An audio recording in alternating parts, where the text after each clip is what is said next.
নওগাঁর বদলগাছীতে জাতীয়তাবাদী কৃষক দলের কেন্দ্রীয় কমিটির যুগ্ম সাধারণ সম্পাদক ও বদলগাছী উপজেলার বিএনপির সভাপতি ফজলে হুদা বাবুল দেশের চলমান প্রেক্ষাপট নিয়ে সাংবাদিকদের সাথে মতবিনিময় করেছেন। উপজেলা সদরে তার নিজ বাসভবনে অনুষ্ঠিত মতবিনিময় সময় তিনি বলেন, দীর্ঘ 15 বছর ধরে দেশে বাকস্বাধীনতা ছিল না।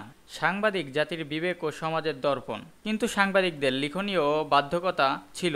এখন সময় এসেছে কথা বলার। আপনারা প্রাণ খুলে কথা বলবেন ও লিখবেন। বদলগাছীতে অন্যায়, অবিচার, জুলুম, নির্যাতন, অনিয়ম, দুর্নীতি হয়ে থাকলে আপনারা লিখবেন। এমনকি বিএনপির নেতাকর্মীর দ্বারা কোনো অনিয়ম হলেও লিখবেন।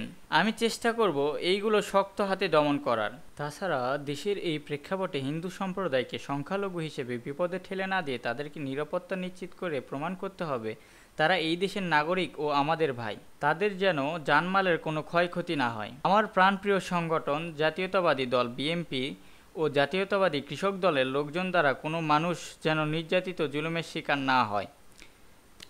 তারপরও যদি দলের কেউ এই সব কর্মকাণ্ডের সাথে জড়িত হয় আমাকে জানাবেন। আমি তাৎক্ষণিকভাবে তাকে দল থেকে বহিষ্কার করে শাস্তির কাঠগড়ায় দাঁড় করাবো। পরিশেষে তিনি বদলগাছীর উন্নয়ন, সমস্যা, সম্ভাবনার কথা তুলে ধরতে সাংবাদিকদের সার্বিক সহযোগিতা কামনা করেন।